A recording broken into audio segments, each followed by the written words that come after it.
रूस यूक्रेन जंग को 1 साल होने वाला है। कुछ मीडिया रिपोर्ट्स की माने तो यूक्रेन के पड़ोसी देश पोलैंड पर भी युद्ध का खतरा मंडरा रहा है। इस संभावित खतरे को भांपते हुए पोलैंड खुद को जंग के लिए तैयार कर रहा है। पोलैंड ने अमेरिका के साथ $10 बिलियन का रक्षा उपकरण खरीद कर समझौता किया है। इस समझौते के तहत पोलैंड को हिमार्स समेत कई एडवांस्ड रॉकेट सिस्टम मिलेंगे। इस डिफेंस डील पर अमेरिकी रक्षा विभाग पेंटागन का बयान सामने आया है। पेंटागन के मुताबिक विदेश विभाग ने $10 अरब तक के सौदे के तहत पोलैंड को लंबी दूरी की मिसाइलों, रॉकेट्स और लॉन्चरों की संभावित बिक्री को मंजूरी दे दी है। संभावित बिक्री में high mobility artillery rocket systems यानी कि HIMARS हिमार्स है। आपको बता दें कि हिमार्स रॉकेट सिस्टम ने रूस के खिलाफ जंग में अहम भूमिका निभाई है। यूक्रेनी सेना ने हिमार्स रॉकेट सिस्टम से बड़ी संख्या में रूसी गोदामों और कमांड पोस्ट को तबाह किया है। अब ये रॉकेट सिस्टम पोलैंड को मिलने जा रहे हैं।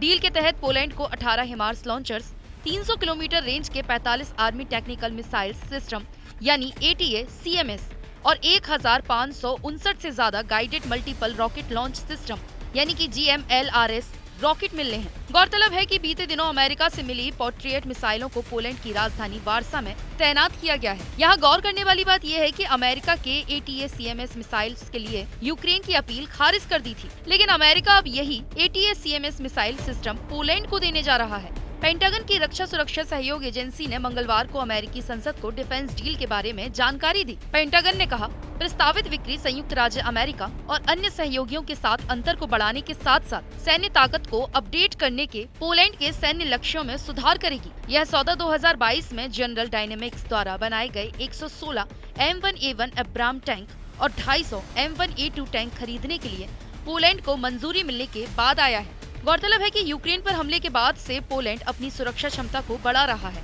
और अमेरिका के साथ सैन्य सहयोग को मजबूत कर रहा है। उधर यूक्रेन अमेरिका और दूसरे नाटो देशों की मदद से रूस के खिलाफ मजबूती से खड़ा हुआ। भले ही इस जंग में यूक्रेन ने भीषण तबाही झेली हो, उसके हजारों नागरिक मारे गए हों, लेकिन यूक्रेन का हौसला कम नहीं हुआ। वो रूस को करारा जवाब दे रहा है। यूक्रेनी नागरिक भी अपने राष्ट्रपति के साथ कंधे से कंधा मिलाकर खड़े हैं। इस जंग में रूस का काफी कुछ दांव पर लगा है। बीते 1 साल में उसने भी बहुत कुछ खोया है। हालात ऐसे ही रहे तो रूस आर्थिक तौर पर टूट जाएगा। ऐसी हालात में वो पोलैंड पर हमले करने की सोचेगा भी नहीं, क्योंकि पोलैंड की मदद के लिए अमेरिका समेत कई नाटो देश खड़े होंगे।